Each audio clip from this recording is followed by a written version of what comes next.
kenn du ne guléet kenn du ne teel a njëkk yàgg nga ko def lool te jëm yàlla ak yonent bi sëñ bi rek tax ndax kenn mës ko déggee ci sa làmmiñ ni ñu ko seq rek ñoo ko xam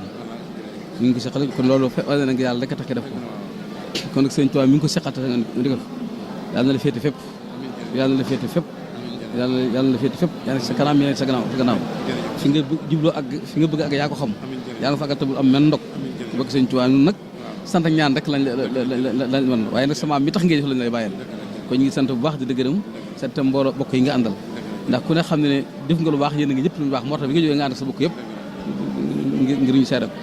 kon li si moroom di fay itam yàlla ko boole bokk yëpp itam mu yàgg lool nga def ko waral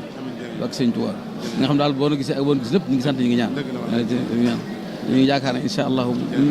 ndax ñaanu xol lay doon ñu yaakaar ne incha allah ñu leen dana la dal